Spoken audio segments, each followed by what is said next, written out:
Assalamu alaikum. So in this video we are going to discuss about the effects of malnutrition. हम discuss कर चुके थे कि malnutrited जो पर्सन होता है वो डिपेंड करता है उस पर्सन पे कि क्या वो उसकी जो बॉडी के अंदर जो न्यूट्रिएंट्स है वो प्रॉपर बैलेंस फॉर्म में इनटेक हो रहे हैं या नहीं हो रहे हैं. अब तक हमने यही डिस्कस किया कि जब वो इनफ फूड इनटेक नहीं कर रहा है, इनफ न्यूट्रिएंट्स उसकी बॉडी में इनटेक नहीं हो पा रहे हैं, राइट? तो it can be depend on that if that person is taking over intake of the nutrients as well, जो हमने लास्ट वीडियो में डिस्कस किया था कि अगर आप ओवर इनटेक भी कर रहे हैं तो उसका अपना एक अलग प्रॉब्लम क्रिएट हो सकती है बॉडी के अंदर. पहला इफेक्ट की हम बात करते हैं स्टारवेशन. स्टारवेशन क्या है? लाइक हंगरनेस को हम कह रहे हैं, भूख को कह रहे हैं, ठीक है. तो स्टार्व जो पर्सन्स होते हैं या नॉर्मली आपने उन इलाकों में देखा होगा जिसमें बहुत ज़्यादा जो स्टार्व्ड होते हैं लोग, उनकी बॉडी में वो प्रॉपर हंगर, ऑब्वियसली जब बॉडी में उनको कंप्लीट जो है इनटेक ऑफ फूड नहीं हो रहा है तो वो अल्टीमेटली उनकी बॉडी जो है वो एक हद तक उसको बर्दाश्त कर सकती है, फिर अल्टीमेटली वो बॉडी फंक्शन करना, परफॉर्म करना छोड़ देगी and that person will die. Simple, right? तो स्टारवेशन का भी एक टाइम पीरियड होता है. हम कहते हैं जब हम फास्टिंग करते हैं, रोज़ा रखते हैं, तो उसका भी एक अपना टाइम है.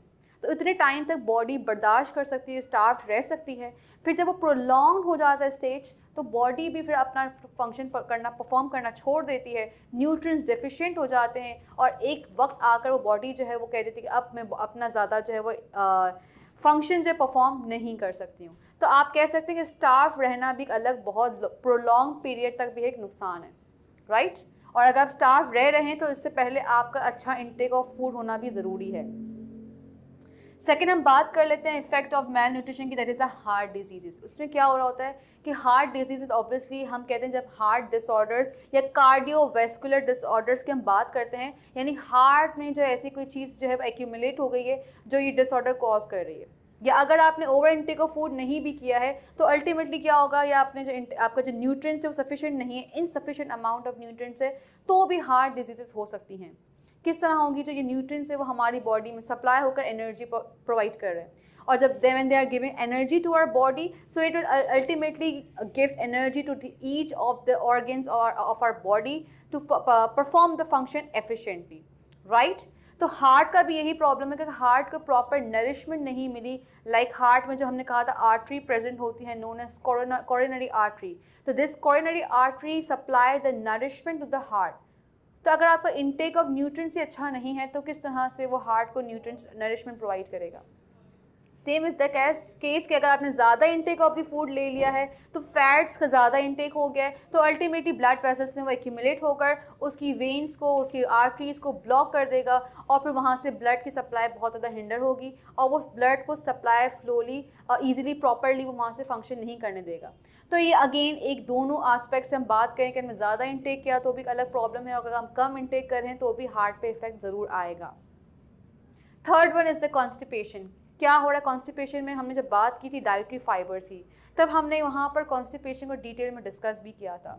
डाइटरी फाइबर क्या करते हैं? ये आपकी बॉडी में जो आपका जो स्टूल है उसमें बल्क ऐड कर देते हैं. when they just add bulk in that stool, so that stool is now become watery and easily pass from that your anus. तो कॉन्स्टिपेशन में सिंपली यही होता है कि जब उस स्टूल के अंदर वो हार्डन हो जाता है एंड डिफ़िकल्ट टू पास. तो वो हार्डन किस वजह से हो रहा होता है? कहते हैं कि आपका जो रेक्टम है, जो लार्ज इंटेस्टाइन का रेक्टम होता है, उसके अंदर रीअब्सॉर्प्शन ऑफ द वाटर बहुत ज़्यादा हो जाती है and this will ultimately result in the harden of the stool. और जो स्टूल है वो हार्डन हो जाएगा and it will pass, it will can't be able to pass from the anus. तो यहाँ पर कॉन्स्टिपेशन में यही प्रॉब्लम आता है कि डाइटरी फाइबर्स का इंटेक बहुत कम है. अगेन यहाँ हम किसे लिंक करेंगे? मैल न्यूट्रिशन से लिंक करेंगे कि यहाँ पर डाइटरी फाइबर्स का इंटेक कम था, यहाँ पर आप दूसरे न्यूट्रिएंट्स को इंटेक में कम कह रहे हैं, तभी यहाँ पर अलग प्रॉब्लम्स हार्ट पे आ रही है. और स्टारवेशन में तो आप हैं ही बिल्कुल completely in you can say in fasting mode पे. नेक्स्ट हम बात कर लेते हैं ओबेसिटी में. ओबेसिटी का लिंक भी हम यही कहेंगे हार्ट डिजीज़ से ही हो रहा होता है, लेकिन ओबेसिटी को हम मेनली कहते हैं कि जब बॉडी इनएक्टिव होती है या बहुत ज़्यादा इंटेक ऑफ द कार्बोहाइड्रेट ले लिया है और वो अल्टीमेटली कार्बोहाइड्रेट्स फैट्स में कन्वर्ट हो गया है और फैट्स जो है वो जब बॉडी में जमा होना स्टार्ट हो जाता है सो इट कॉज ओबेसिटी.